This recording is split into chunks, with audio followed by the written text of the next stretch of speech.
नमस्कार, आप देख रहे हैं देश न्यूज़ का खास कार्यक्रम प्रेस वार्ता और मैं हूं आपके साथ मनीष कुमार। प्रेस वार्ता के खास कार्यक्रम में हम आपको बताते हैं देश और दुनिया की वो तमाम बड़ी खबरें जो अखबार की दुनिया में खास हेडलाइंस बनी है, टेलीविज़न की दुनिया में बहस का हिस्सा बनी और सोशल मीडिया पर ट्रेंडिंग में रही। उन खबरों से आपका वास्ता क्या है? प्रेस वार्ता में आज हम उन तमाम बड़ी खबरों की चर्चा करेंगे जो हर खासो आम के बीच में चर्चा का विषय रही हैं, चाहे फिर वो राजनीति से जुड़ी खबर हो, समाज से जुड़ी खबर हो, स्वास्थ्य शिक्षा या आपके दैनिक जीवन से जुड़ी खबर हो, या फिर मौसम, मानसून या बारिश से जुड़े तमाम अपडेट्स हो, तमाम बड़ी खबरें हो। ये सभी खबरें आपको जानना है। इन तमाम बड़ी खबरों को लेकर हमारे साथ में जुड़ गए हैं हमारे एडिटर सूरज पाठक जी, स्थानीय संपादक राजेश सक्सेना जी, लखनऊ से ब्यूरो ज्ञानेश वर्मा जी। आप सभी का बहुत स्वागत करता हूं। लेकिन सबसे पहले रुख कर लेते हैं अंतर्राष्ट्रीय खबरों का। हमारे साथ में एडिटर सूरज पाठक जी जुड़े हैं जो बताएंगे अंतर्राष्ट्रीय खबरें। सूरज जी, वो अंतर्राष्ट्रीय स्तर की बड़ी खबर कौन सी है जो अखबार में खास हेडलाइंस बनी है? अ, देखिए मनीष, इस समय पूरी दुनिया की नज़रें जो हैं, वो प्रधानमंत्री नरेंद्र मोदी की रूस यात्रा पर हैं।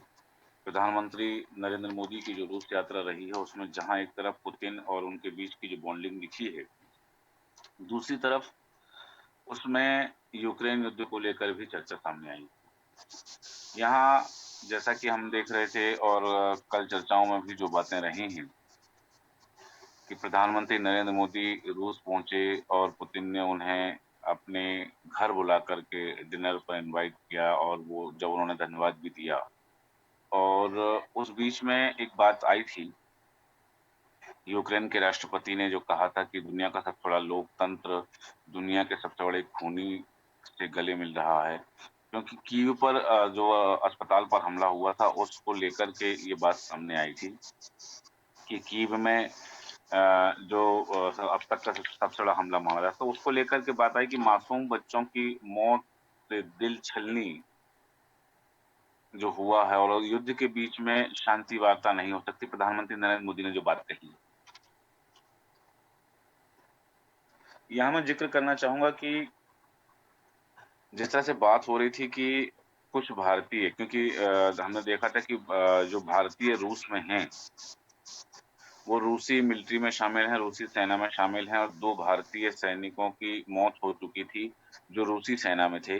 तो अब इस बात को लेकर के जब मोदी और पुतिन के बीच बात हुई है उनके बीच में, तब उन्होंने कहा है, पुतिन ने बात कर दी, स्पष्ट कर दी है और ये वादा किया है कि यूक्रेन युद्ध में शामिल वो भारतीय जो रूसी सेना में हैं और वहाँ भेजे गए हैं, उनकी सुरक्षित वापसी का वादा किया है और जल्द वापसी का वादा किया है कि उन्हें जल्द वापस बुला लिया जाएगा। दूसरी तरफ इसको लेकर के जैसा पूरी दुनिया में चर्चा है, अमेरिका ने अपील की है शांति वार्ता को लेकर के और खास तौर से पश्चिमी देशों की नज़रें इसलिए टिकी हुई हैं, क्योंकि एक तरफ जहाँ रूस और चाइना के संबंधों की प्रगाढ़ता बढ़ रही है, उनके व्यावसायिक करार जो हैं उनके बीच हो रहे हैं, दूसरी तरफ भारत और रूस की मित्रता जो है वो जगजाहिर है। पूरी दुनिया इसे कई दशकों से जानती है कि भारत और रूस एक अभिन्न मित्र हैं। प्रधानमंत्री नरेंद्र मोदी ने भी इस बात को स्पष्ट कर दिया है और प्रधानमंत्री नरेंद्र मोदी ने जब भारतीय जन समुदाय के बीच में वहाँ अपनी बात रखी, तो उन्होंने भारत की सरकार की, अपने तीसरे टर्म सरकार की उपलब्धियाँ भी बताई हैं, लक्ष्य भी बताए हैं और उन्होंने साफ किया है कि मेरा जो तीसरा टर्म है, इस टर्म में मुझे बहुत बड़े काम करना है। तो इस तरह से ये जो रूस की यात्रा है प्रधानमंत्री नरेंद्र मोदी की, इस यात्रा को लेकर के तमाम जो चर्चाएँ थीं, उन चर्चाओं के बीच में ये जो बातें निकल के सामने आ रही हैं, अब इन बातों के बीच में ये भी एक बात सामने आ जाती है कि हम मित्र हैं लेकिन हमारे जो निजी हित हैं, हम उन निजी हितों को दरकिनार नहीं कर सकते हैं। जिस तरह से हम देख रहे हैं कि भारतीय सैनिक जो रूसी सेना में हैं, उनकी वापसी को लेकर के जो बात कही है और पुतिन ने जो वादा किया है, उससे स्पष्ट हो जाता है कि हमारे व्यावसायिक संबंध, हमारे राजनयिक संबंध वो ठीक है, लेकिन हम भारतीयों की सुरक्षा के साथ कोई समझौता नहीं कर सकते, ये बात स्पष्ट कर दी है। बिल्कुल। दूसरी तरफ एक खबर का और ज़िक्र करना चाहूँगा, वो खबर अमेरिका के ह्यूस्टन से है, जहाँ बेरिल में तूफ़ान और बाढ़ से लोग प्रभावित हो रहे हैं और यहाँ मैं बताना चाहूँगा कि बेरिल तूफान से अमेरिका जो पहुंच चुका है और टेक्सास प्रांत में भारी तबाही मची हुई है। ये जो बेरिल तूफान है, इस वजह से वहाँ कई हिस्सों में बारिश हुई है, बाढ़ के हालात बन गए हैं। तूफान की चपेट में आने से 9 लोगों की मौत हो चुकी है। लगभग 30 लाख घर जो हैं, वो प्रभावित हुए हैं यहाँ पर और इस तूफान से पिछले सप्ताह में जमैका, ग्रेनेडा, सेंट विसेंट और ग्रेनेडाइंस में भारी तबाही मचाई थी और वहाँ पहले 12 लोगों की मौत हो चुकी थी और अब ह्यूस्टन में भी इस तूफान के असर देखे जा रहे हैं। तूफान की जो तबाही है, उस तबाही से यहाँ देखा जा रहा है कि लगभग 30 लाख लोग जो हैं, वो प्रभावित हुए हैं। एक खबर का और ज़िक्र करना चाहूँगा मैं यहाँ पर कि दरअसल स्टडी परमिट फीस बढ़ाने को लेकर के एक नया बिल लाने की तैयारी में जो ऑस्ट्रेलिया था, तो अब वहाँ दूसरी बात हो गई है कि ऑस्ट्रेलिया में स्टूडेंट वीज़ा कम करने की बात सामने आई है और भारतीय छात्रों पर इसका असर पड़ने जी बिल्कुल ठीक है। और जिस प्रकार से की जी जैसा कि मैं ज़िक्र कर रहा था कि ऑस्ट्रेलिया में स्टूडेंट वीज़ा कम करने की बात है और भारतीय छात्रों पर असर पड़ने की जो बात है, क्योंकि यहाँ पर ऑस्ट्रेलिया सरकार अपनी वीज़ा नीति में एक के बाद एक लगातार बदलाव कर रही है ताकि देश में आने वाले विदेशी स्टूडेंट की संख्या नियंत्रित किया जा सके। यहाँ भारतीय छात्रों पर इसका असर ज़रूर पड़ेगा क्योंकि मैं बताना चाहूँगा कि 1 जुलाई 2024 से जो छात्र वीज़ा के लिए लगने वाले आवेदन शुल्क को 38,000 बढ़ाकर के 87,000 रुपए कर दिया गया है। अब ऑस्ट्रेलिया सरकार यूनिवर्सिटी में दाखिला लेने वाले विदेशी छात्रों की संख्या में 1 लाख से ज़्यादा की कटौती करने जा रही है। यहाँ बताना चाहूँगा कि ये जो ऑस्ट्रेलिया का स्टूडेंट परमिट अमेरिका और कनाडा से महँगा हो चुका है, क्योंकि ऑस्ट्रेलिया में रजिस्टर्ड माइग्रेशन एजेंट जो हैं वो उन्होंने इस बात को स्पष्ट किया है कि वीज़ा नियमों की सख्ती के चलते भारतीय स्टूडेंट और इमिग्रेशन सेक्टर से जुड़े लोग बेहद निराश हैं और यहाँ स्टडी परमिट फीस बढ़ाने के लिए आश्चर्यजनक फैसले के बाद में ऑस्ट्रेलिया में पढ़ाई के लिए जो फीस लगती है वो अन्य देशों की तुलना में ज़्यादा हो गई है। एक खबर का और ज़िक्र करना चाहूँगा यहाँ पर मैं कि जिस तरह से हम देख रहे हैं कि इस समय मौसम का जो बदलाव आ रहा है और महाराष्ट्र और गोवा में भारी बारिश से हालत खराब हो चुके हैं। वहीं उत्तराखंड और हिमाचल में भी भारी बारिश है और उत्तराखंड और भारी बारिश का जो हिमाचल में जो भारी बारिश है, उससे दिल्ली में बाढ़ का खतरा बढ़ गया है। हम्म क्योंकि दिल्ली में हुई अचानक बारिश के कारण लगातार जलभराव की स्थिति और यातायात जाम की स्थिति पैदा हुई है। जबकि मुंबई में हालाँकि थोड़ा-सा राहत ज़रूर मिली है क्योंकि 1 दिन पहले भारी बारिश के कारण महानगर मुंबई में जनजीवन अस्त-व्यस्त हो गया था और उत्तराखंड और हिमाचल प्रदेश में लगातार बारिश की वजह से दिल्ली में बाढ़ का खतरा लगातार बना हुआ है। मैं बताना चाहूँगा कि मुंबई में बारिश तो थोड़ी थमी है लेकिन लोगों को थोड़ी राहत मिली है। मौसम विज्ञान ने भारी बारिश की चेतावनी ज़रूर दी है और इसके मद्देनज़र स्कूल और कॉलेज बंद हैं वहाँ पर। मुंबई में 1 दिन पहले बारिश के कारण जनजीवन प्रभावित हुआ था और हवाई यात्राएँ, रेल यात्राएँ तथा सड़क यातायात बाधित हो गया था। तो मुंबई की जीवन रेखा माने जाने वाली उपनगरीय रेल सेवाएँ भी पटरी पर लौट आई हैं। और अब यहाँ जो देखा जा रहा है कि उत्तराखंड में भारी बारिश के हालात हैं और यहाँ हालात खराब हैं क्योंकि यहाँ पर नहर में एक लड़की का शव भी बरामद किया गया है और बीते 24 घंटे में उत्तराखंड में देखो तो जान गँवाने वालों की संख्या 3 ऐसी संख्या हो गई कि 3 लोग अपनी जान गँवा चुके हैं। बिल्कुल दूसरी तरफ मैं बात करना चाहूँगा कि 13 जुलाई तक यहाँ पर येलो अलर्ट जारी कर दिया गया है और जिसके चलते ये तमाम चीज़ें हैं कि वहाँ सुरक्षा के मद्देनज़र उपाय किए जा रहे हैं और ये जो उत्तराखंड और हिमाचल की बारिश है, इससे दिल्ली में भी बाढ़ का खतरा बताया जा रहा है। जी, मनीष। बिल्कुल ठीक है। और मध्य प्रदेश की तमाम बड़ी खबरों को लेकर हमारे साथ में हमारे स्थानीय संपादक राजेश सक्सेना जी जुड़े हुए हैं। राजेश जी, वो बड़ी खबर कौन सी है मध्य प्रदेश के संदर्भ में जो अखबार की दुनिया में खास हेडलाइंस बनी है, लोगों के बीच में चर्चा का विषय रही है, और क्यों? बिल्कुल मनीष, कई ऐसी खबरें हैं कि जो समाचार पत्रों में सुर्खियों में हैं। पूरे देश में जिस तरह से आज कई राज्यों में विधानसभा के उपचुनाव के लिए वोटिंग हो रही है। मध्य प्रदेश में भी एक विधानसभा की जो सीट है जहां पर उपचुनाव हो रहा है वो है छिंदवाड़ा की अमरवाड़ा। सुबह 7 बजे से ही वहां पर वोटिंग शुरू हो चुकी है और शाम 5 बजे तक वोटिंग होगी। अगर अमरवाड़ा की हम बात करें, लगातार मनीष इसका जिक्र हम करते आए हैं कि निश्चित बिल्कुल तौर पर अमरवाड़ा अमरवाड़ा की जो विधानसभा सीट है, भारतीय जनता पार्टी और कांग्रेस दोनों के लिए अहम है।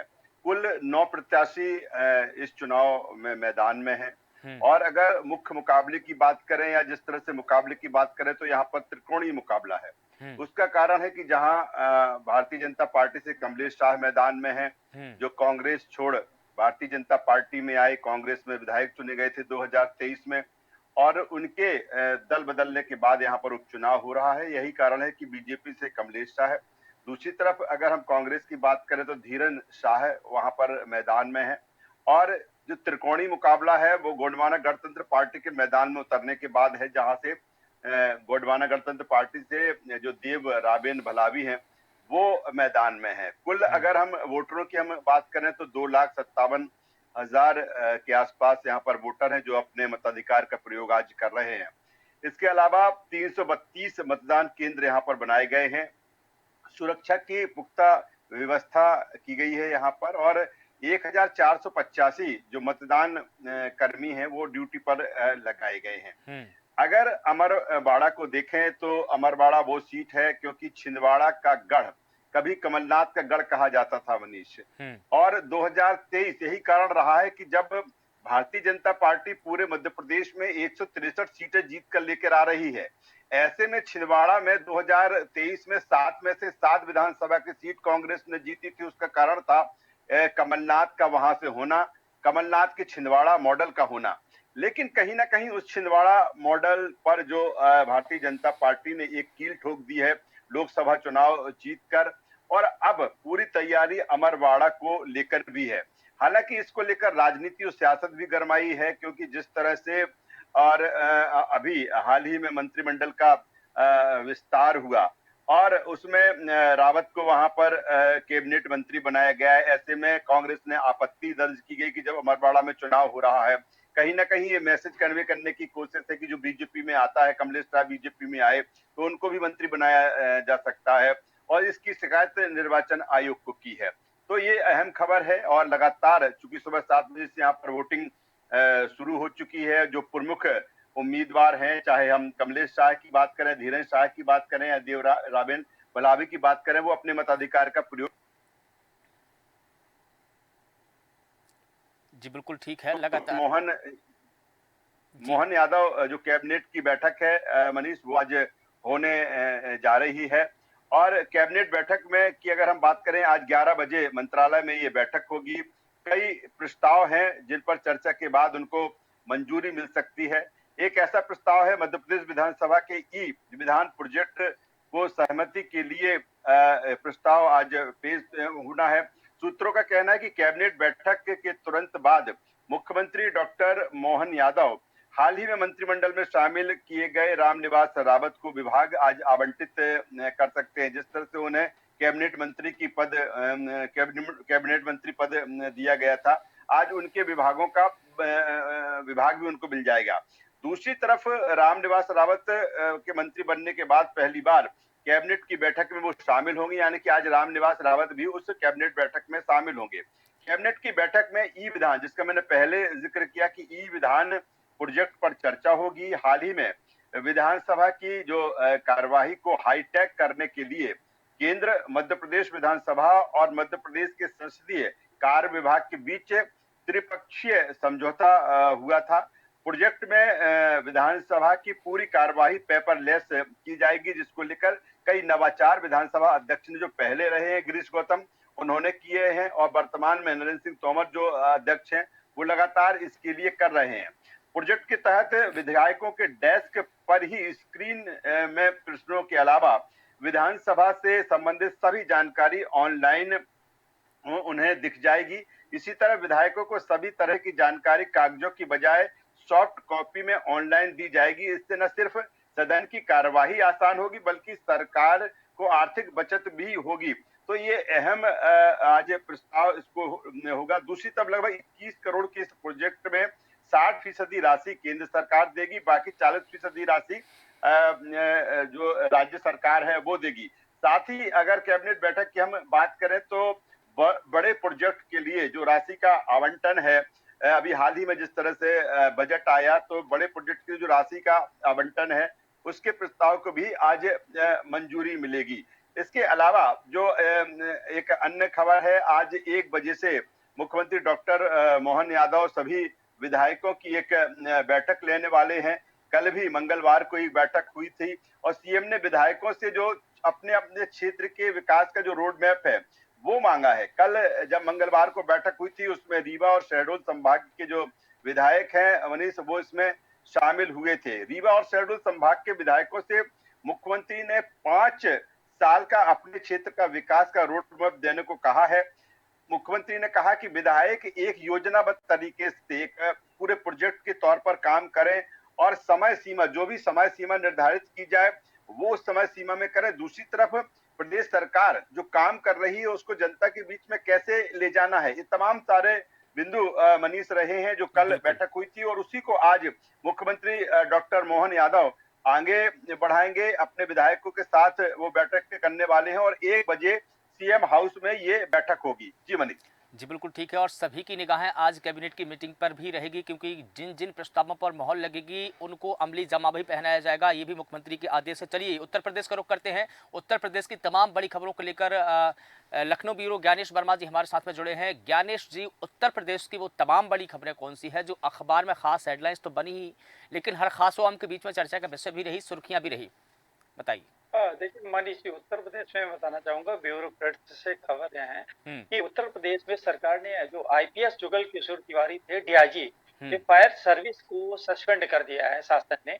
इनके ऊपर आरोप लगाए गए हैं कि इनका आचरण नियमावली के उल्लंघन का गंभीर इल्जाम लगा है और जिसमें इन्होंने अपने अधिकार क्षेत्र के बाहर जाकर 2 साल से अधिक छुट्टी पर रहे एक सरकारी ड्राइवर की सुनवाई करते हुए अनाधिकृत तरीके से उसे लाभ पहुंचा दिया था। इसको लेकर उन पर कार्रवाई की गई है।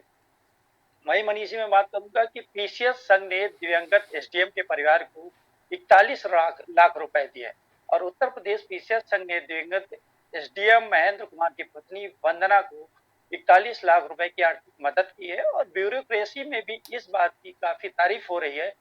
पीसीएस अफसरों के निधन पर प्रदेश में तैनात पीसीएस अफसर आर्थिक मदद के लिए काफी सक्रिय भूमिका निभाते हैं, तो इसको लेकर काफी चर्चा का विषय बना हुआ है। अब मैं बात करूंगा उत्तर प्रदेश के जिले कन्नौज से कि बीजेपी महिला मोर्चा की जो जिलाध्यक्ष नेहा है त्रिपाठी ने महिला खोला है मोर्चा। उन्होंने अपनी पार्टी के पूर्व सांसद के खिलाफ वो मोर्चा खोला है। उनका कहना है कि मानसिक, आर्थिक और शारीरिक शोषण का गंभीर आरोप लगाया है।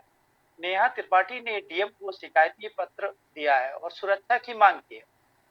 सुब्रत से खुद व परिवार के सदस्यों की जान को खतरा बताया और पूर्व बीजेपी सांसद पर हत्या की सुपारी देने का भी गंभीर आरोप लगाया है। उन्होंने कहा, मेरे पास बहुत सारे सबूत है और समय आने पर मैं इसका खुलासा करूंगी। जिलाधिकारी ने इस मामले